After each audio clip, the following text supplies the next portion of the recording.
संबंध विच्छेद का ऐलान है अल्लाह और उसके रसूल की ओर से उन मुशरिकों यानी बहुदेव वादियों को जिनसे तुमने समझौते किए थे। अतः तुम लोग देश में 4 महीने और चल फिर लो और जान रखो कि तुम अल्लाह को विवश करने वाले नहीं हो, और ये कि अल्लाह सत्य के इनकार करने वालों को अपमानित करने वाला है। सार्वजनिक सूचना है अल्लाह और उसके रसूल की ओर से बड़े हज के दिन सब लोगों के लिए कि अल्लाह मुशरिकों के प्रति जिम्मेदारी से बरी है और उसका रसूल भी। अब अगर तुम तौबा कर लो तो तुम्हारे ही लिए अच्छा है, और जो मुंह फेरते हो तो खूब समझ लो कि तुम अल्लाह को विवश करने वाले नहीं हो। और ए नबी, इनकार करने वालों को कठोर अजाब की खुशखबरी सुना दो, सिवाय उन शिर्क करने वालों के जिनसे तुमने संधि की, फिर उन्होंने अपने प्रण को पूरा करने में तुम्हारे साथ कोई कमी नहीं की और न तुम्हारे विरुद्ध किसी की मदद की। तो ऐसे लोगों के साथ तुम भी संधि अवधि तक वफा करो, क्योंकि अल्लाह डर रखने वालों को ही पसंद करता है।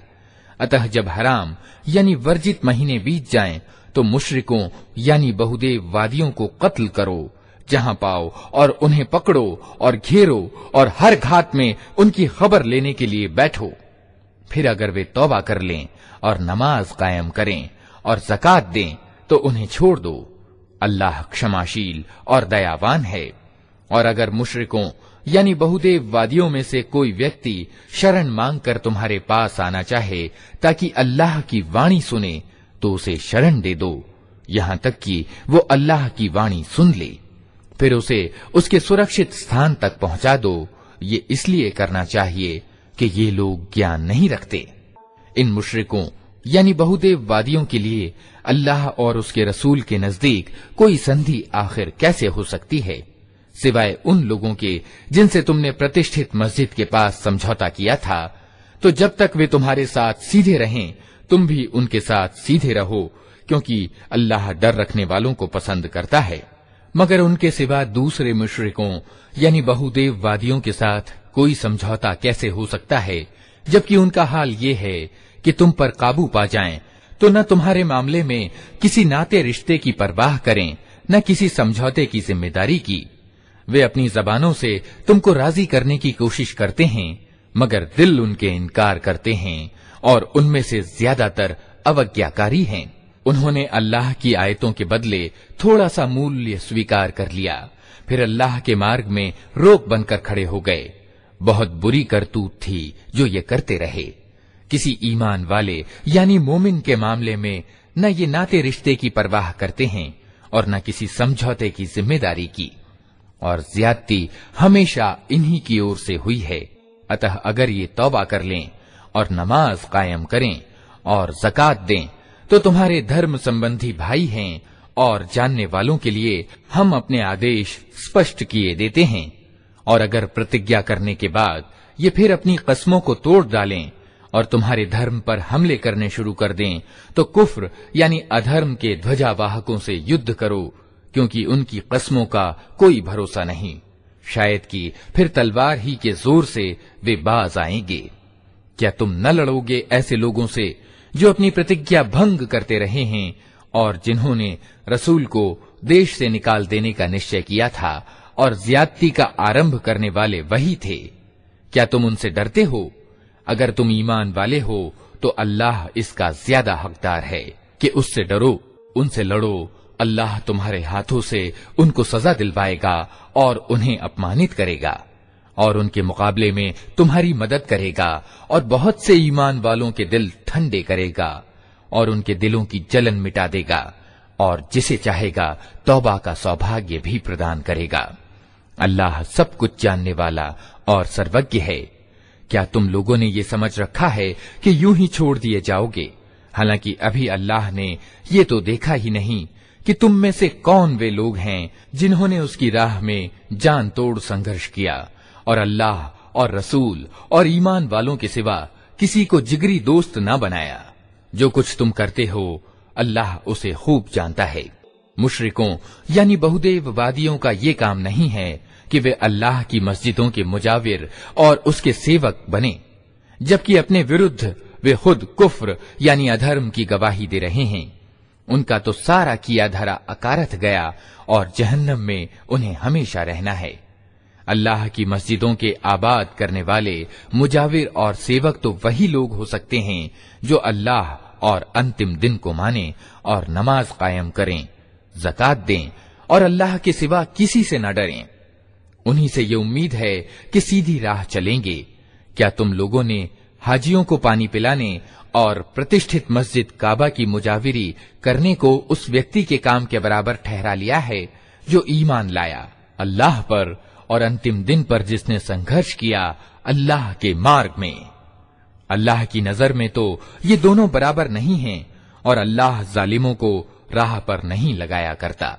उन्हीं लोगों का पद बड़ा है जो ईमान लाए और जिन्होंने उसके मार्ग में घर बार छोड़े और जान और माल से संघर्ष किया, वही सफल हैं। उनका रब उन्हें अपनी दयालुता और प्रसन्नता और ऐसी जन्नतों की खुशखबरी देता है जहां उनके लिए स्थायी आनंद की सामग्री है। उनमें वे हमेशा रहेंगे।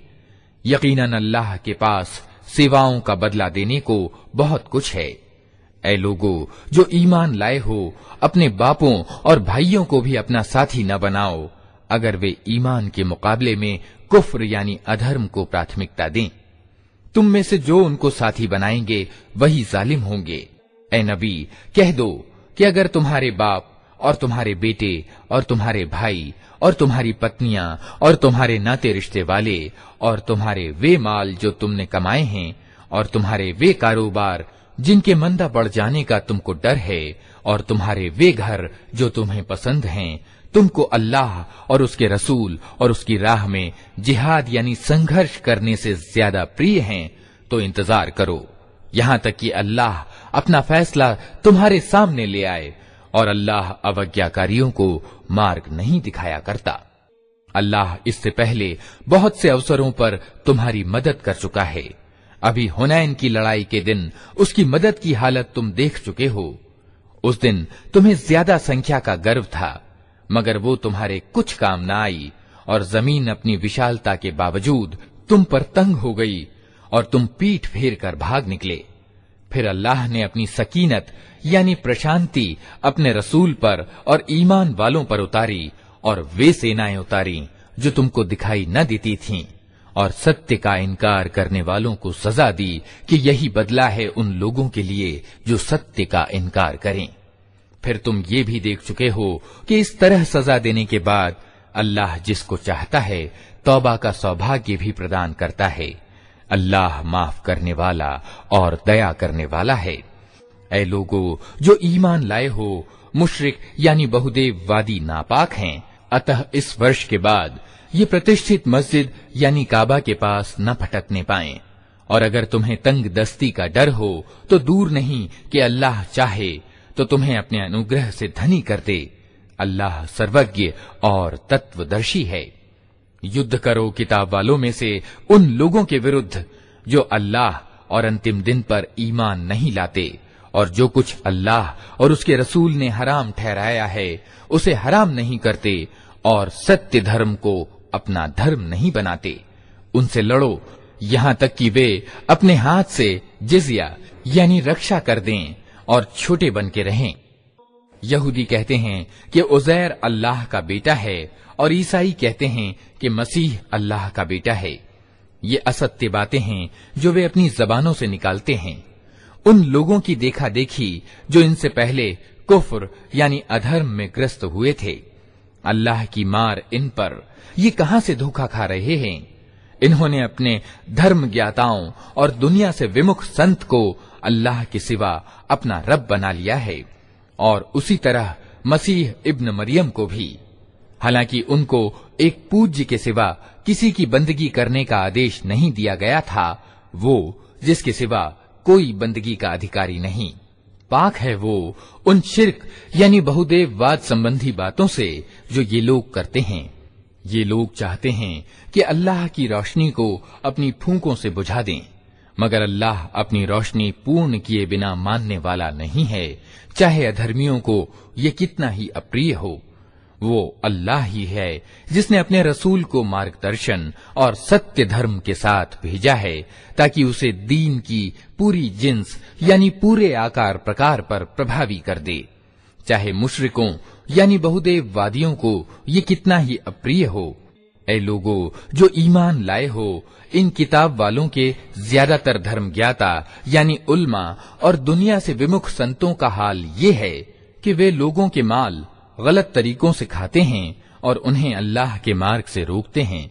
दर्दनाक सजा की खुशखबरी दो उनको जो सोने और चांदी जमा करके रखते हैं और उन्हें अल्लाह के रास्ते में खर्च नहीं करते। एक दिन आएगा कि इसी सोने चांदी पर जहन्नम की आग दहकाई जाएगी और फिर इसी से उनके ललाटों और पहलुओं और पीठों को दागा